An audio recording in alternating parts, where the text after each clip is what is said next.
Renungan Harian Philadelphia, Senin 10 Oktober 2022 dengan judul Mengikuti Kehendak Tuhan. Lalu Yesus menjawab, katanya kepada mereka, biarlah hal itu terjadi, karena demikianlah sepatutnya kita menggenapkan seluruh kehendak Allah. Dan Yohanes pun menurutinya. Matius 3 ayat 15. Bacaan harian Matius 1-3. Setiap orang pasti memiliki rencana, cita-cita, mimpi, baik untuk dirinya, keluarga, bahkan untuk gereja dan masyarakat. Dan pasti kita menyusun rencana itu, kita merasa bahwa itu baik menurut pertimbangan kita. Tapi bagaimana seandainya impian atau rencana kita tidak berjalan seperti yang kita inginkan? Bukankah seringkali kita kecewa, sedih, dan marah kepada Tuhan? Tuhan Maha Tahu, Dia tahu perjalanan hidup kita ke depan, sementara pandangan kita sangatlah terbatas. Tuhan tahu apa yang terbaik bagi kita.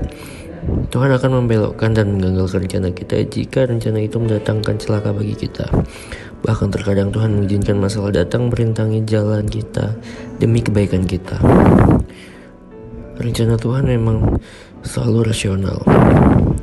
Ia melakukan hal-hal besar yang tidak kita pahami.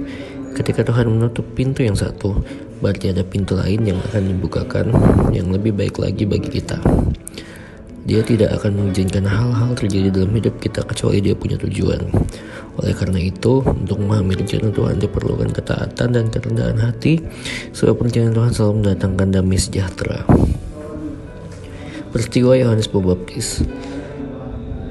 Yesus sekaligus menjelaskan bahwa kerendahan hati Yesus yang bersedia menerima baptisan air oleh Yohanes Pembaptis sesuai dengan kehendak Allah. Dan peristiwa itu mengandung makna Yesus dan Yohanes Pembaptis lebih mendahulukan kehendak Allah daripada kehendak mereka. Sehingga setelah Yesus dibaptis, langit terbuka dan terdengarlah suara dari surga yang mengatakan, inilah anakku yang kukasihi, kepadanya lah aku berkenan. Mendahulukan kehendak Allah daripada kehendak manusia merupakan pelayanan Yesus di dunia ini. Ketaatan kepada Tuhan akan memampukan kita untuk mengerti dan melihat rencana Tuhan dalam hidup. Mula-mula Yohanes menolak membaptis Yesus karena ia merasa bahwa Yesus jauh lebih besar darinya. Tapi setelah Yesus menjelaskan, Yohanes pun tunduk melakukannya. Kadang-kadang kita keberatan atau bersikeras untuk tidak mentaati Tuhan karena kita kurang mengerti, karena kita memakai pikiran kita. Padahal banyak sekali perbuatannya yang ajaib. Tetapi ketika kita sudah tahu, sudah diberi penjelasan, kita seharusnya sudah tunduk. Kita harus selalu mendahulukan kehendak Tuhan daripada seluruh rencana kita, karena kita tahu bahwa kehendaknya yang terbaik dalam hidup kita. Refleksi, apakah rencana dan cita-cita dalam hidup kita? Apakah kehendak Tuhan dalam hidup kita? Apakah kita bersedia selalu melakukan kehendak Tuhan melebihi semua rencana kita?